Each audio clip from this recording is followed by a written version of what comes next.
বাংলাদেশের জাতীয় সংবাদ মাধ্যমসমূহে প্রকাশিত সংবাদসমূহের উল্লেখযোগ্য অংশ নিয়ে সম্পাদিত অ্যানালগ নিউজরুমে স্বাগতম। সুপ্রিয় দর্শক শ্রোতা, আজ 14 নভেম্বর 2009 শনিবার আবারও রাজধানীতে মর্মান্তিক হত্যাকাণ্ডের শিকার হল আরও একজন জনপ্রিয় বিরোধী দলীয় নেতা।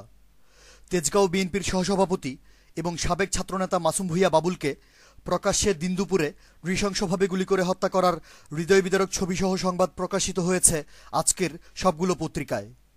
জনপ্রিয় নেতা বাবুলের নিকট আত্মীয় স্বজনদের ভাষ্যমতে হত্যাকাণ্ডের পেছনে ক্ষমতাসীন দলের স্থানীয় লোকজনদের সম্পৃক্ততার তথ্য ছেপেছে পত্রিকাগুলো।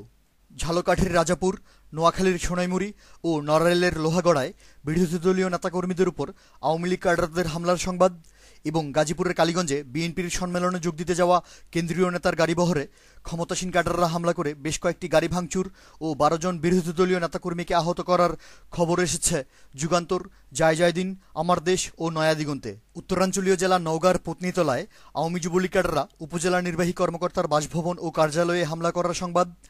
চট্টগ্রামের যুবলীগ কর্মীরা চাঁদার দাবিতে রেলওয়ের কর্মচারীদের উপর হামলা করে মারাত্মক আহত করার খবর এবং দক্ষিণাঞ্চলীয় জেলা সাতক্ষীরায় মহাজোট সরকারের স্বাস্থ্যমন্ত্রীর নিকট আত্মীয় স্বজনদের বেপরোয়া চাঁদাবাজির সংবাদ ছেপেছে নয়াদিগন্ত ও যুগান্তর। আজও প্রথম আলো ও যুগান্তরে প্রকাশিত হয়েছে গোপালগঞ্জ এবং চাঁদপুরে সরকার সমর্থক ছাত্রলীগের বেপরোয়া টেন্ডারবাজির সংবাদ।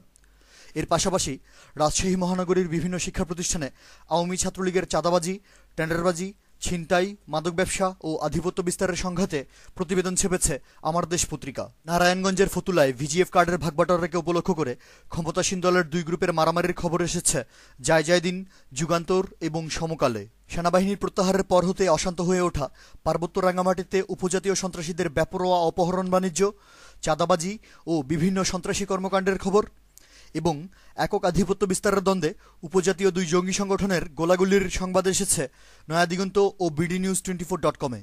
ক্ষমতাসীন দলের লোকজন নোয়াখালীর হাতিয়া এবং কক্সবাজারের উখিয়ায় অব্যাহতভাবে বন বিভাগের সরকারি গাছ লুটপাট করে নিয়ে যাওয়ার ঘটনায় মারাত্মক পরিবেশ বিপর্যয়ের আশঙ্কায় খবর ছেপেছে জয়দিন ও প্রথম আলো।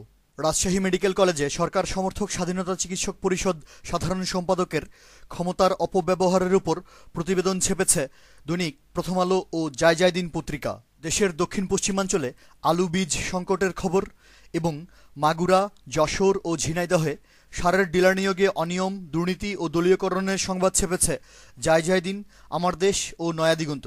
নতুন পে স্কেল ঘোষণার পর মহাজোট সরকারের বাকপটু বাণিজ্যমন্ত্রী ও অর্থমন্ত্রী বিভিন্ন বেফাঁস মন্তব্য করার কারণে ভোগ্যপণ্যের বাজার নতুন করে আবারও অস্থিতিশীল হয়ে ওঠার খবর এসেছে ইত্তেফাক, নয়াদিগন্ত, জয়দিন এবং মানবজমিনে।